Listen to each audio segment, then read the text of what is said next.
ये वीडियो बेटा 10th class के स्टूडेंट्स के लिए है। हमारी चैप्टर 5.1 कंटिन्यू है। उसमें हमारा फर्स्ट क्वेश्चन देखिए।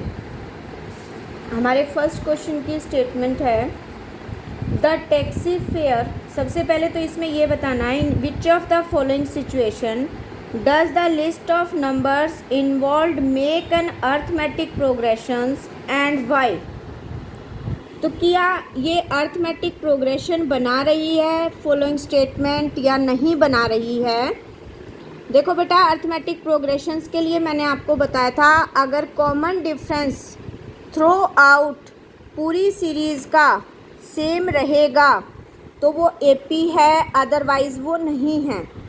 तो देखो इस क्वेश्चन में हमारे पास है the taxi fair after each kilometre when the fair is ₹15 for the first kilometre. First kilometre के लिए जो टैक्सी फेयर है यानी टैक्सी का किराया है वो 15 रुपये है and ₹8 for each additional kilometre. और जो एडिशनल 1 किलोमीटर से ज़्यादा जाएगा तो 8 रुपीज़ है। तो देखो हमारे पास एपी होती है ए प्लस डी, ए प्लस 2D, ए प्लस 3D। अगर स्टैंडर्ड फॉर्म की ये एपी है तो ए तो हमारा यहाँ 15 गिवन है, डी हमारा 8 गिवन है। तो हम इसमें वैल्यू पुट करेंगे तो हमारा ये फेयर आ जाएगा। ये फर्स्ट वाला फेयर है 1 किलोमीटर का, सेकंड फेयर हो जाएगा हमारा 2 किलोमीटर का, और ये हमारा 3rd किलोमीटर का फेयर है, और ये हमारा 4th किलोमीटर का फेयर है।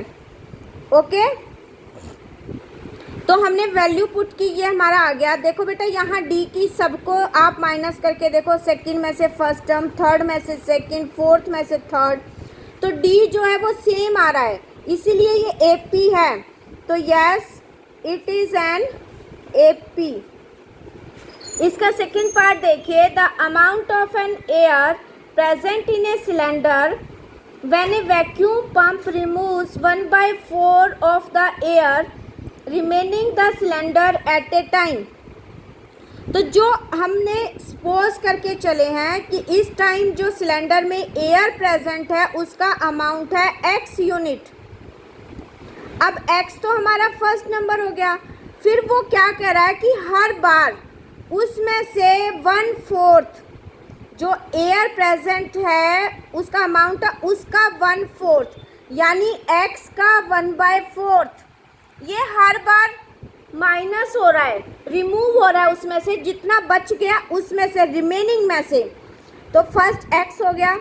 अब x में से x - 4 माइनस हुआ तो एलसीएम लेके देखा 3x/4, फिर 3x/4 में से फिर उसका 1/4 अमाउंट चला जाएगा तो एलसीएम लिया 9x/16। तो इस तरीके से हमारे पास टर्म आ गई x, 3x/4, 9x/16। अब देखो बेटा हमने ये चेक करना है कि ये एपी है या नहीं है। तो हमने सेकंड टर्म में से फर्स्ट माइनस की यानी a2 - a1 करके देखा, थर्ड में से सेकंड माइनस की यानी a3 - a2 किया। हमने एलसीएम देखा दोनों साइड का, ये दोनों इक्वल नहीं आ रही। अगर ये d की वैल्यू है तो ये इक्वल आनी चाहिए थी, क्योंकि ऐसे करने से क्या आता है, d आता है। So it is not an AP. Next हमारा है third the cost of digging a well after every metre of digging when it cost ₹150 for the first metre and rises by ₹50 for each subsequent metre. पहला अगर 150 है तो अगले में क्या हो गया, 50 ऐड हो गया, 200 हो गया, 250 हो गया, 300। तो यहाँ ए की वैल्यू तो 150 हो गई और डी हमारा 50 हो गया, क्योंकि सेकंड में से फर्स्ट माइनस करके देखेंगे तो वो 50 ही आ रहा है। So it is an AP. Next हमारा है the amount of money in the account every year when ₹10,000 is deposit eight compounded interest eight 8% पर एनवम। देखो सबसे पहले तो कंपाउंड इंटरेस्ट में अमाउंट का फार्मूला होता है P × 1 + R/100 की पावर टाइम। यहाँ पर प्रिंसिपल 10,000 है, रेट हमारी 8 है, टाइम पहले 1 ईयर होगा, फिर 2 ऐसे बढ़ता जाएगा। अब पहले 10,000 लिया, फिर उससे अगले साल 10,000 का कंपाउंड इंटरेस्ट लगा, तो ये हमारे पास आ गया। फिर दूसरे ईयर, फिर तीसरे, इस तरीके से। तो हमने सॉल्व करके वैल्यूज़ फाइंड आउट की, तो 10,000, 10,800, 11,600, 64। तो देखो बेटा, सेकंड में से फर्स्ट माइनस किया, थर्ड में से सेकंड, ये इक्वल नहीं आया, सो it is not also an AP। अब कल की लाइव क्लास में आप लोग बार बार कह रहे थे कि हमें ना दिखाई दे रहा है ना सुनाई दे रहा है, इसीलिए मैं वो क्वेश्चन दोबारा एक एक पार्ट आपको बता रही हूँ। आप सेकंड, थर्ड एंड फोर्थ यानी ये एक्सरसाइज कंप्लीट करोगे। इस एक्सरसाइज में 4 क्वेश्चंस के पार्ट्स हैं और ये पूरी एक्सरसाइज 1 मार्क के लिए इम्पॉर्टेंट है। 1 मार्क के एक क्वेश्चन भी आ सकता है, 2 भी आ सकते हैं। ये पूरी एक्सरसाइज विद एग्जाम्पल सब आप ट्राई करोगे और अगर किसी को कोई प्रॉब्लम होगी तो आप मेरे से पूछ सकते हो। अब दोबारा देखिए second question. Write first 4 terms of an AP when the first term A and common difference D are given as follows। मैं इसमें सेकंड पार्ट करके दे रही हूँ क्योंकि मैंने लाइव क्लास में आपको फर्स्ट पार्ट किया था। A की वैल्यू -2 गिवन है एंड D की वैल्यू 0 गिवन है। तो देखो हमें फर्स्ट 4 टर्म लिखनी है। फर्स्ट 4 टर्म्स होती हैं A plus D, A plus 2D and A plus 3D।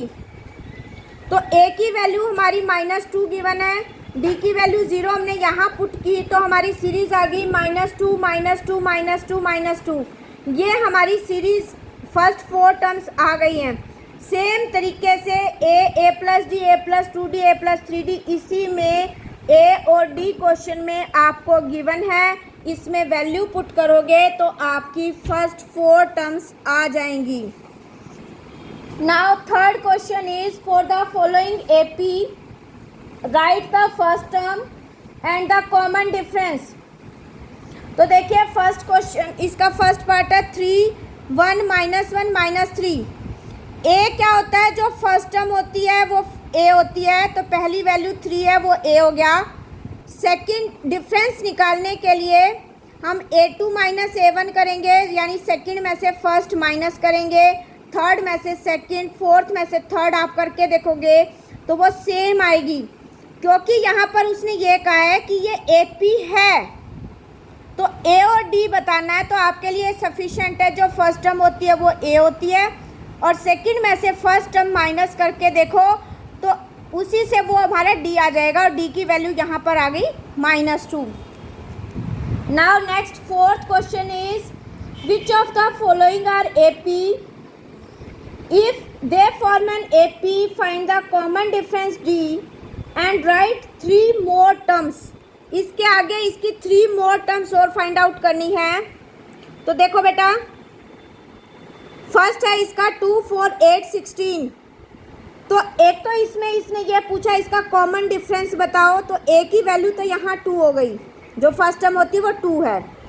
अब इसने कॉमन डिफरेंस पूछा है तो हम चेक, कॉमन डिफरेंस तो हमें तब निकालेंगे ना जब हमें ये पता हो कि ये वास्तव में AP है। पहले तो ये भी पूछा ना वो AP है या नहीं। AP है या नहीं चेक करने के लिए हम पीछे वाली में से फर्स्ट टर्म माइनस करके देखते हैं हर एक में से। अगर वो वैल्यू सेम आ रही है सबकी तो वो AP होती है, अगर कहीं एक जगह भी ब्रेक हो गई तो वो AP नहीं है। तो देखो सेकंड में से फर्स्ट माइनस किया, यानी A2 minus A1, A3 minus A2। आगे यहीं पर ये इक्वल नहीं आ रही, पहली 2 टर्म से ही पता चल रहा है कि ये AP नहीं है। जब ये AP है ही नहीं तो आगे की टर्म आप नहीं निकालोगे। अगर वो AP होगी तो आप आगे की टर्म निकालोगे, अदरवाइज आप नहीं निकालोगे। इसका फोर्थ पार्ट देखिए, -10 -6 -2 2 आगे डैश डैश। तो मैंने A2 माइनस A1 किया, A3 माइनस A2 किया, ये दोनों इक्वल आ गए। ये हमारा D है 4, तो yes it is N AP। अब देखिए 1 2 3 4 4 टर्म तो दे रखी हैं, आपको A5 निकालनी है, A6 निकालनी है, A7 निकालनी है और A8 निकालनी है। देखो बेटा, A5 का मतलब होता है A+4D, A6 का मतलब A+5D, A7 का मतलब A+6D और A8 का मतलब है A+7D।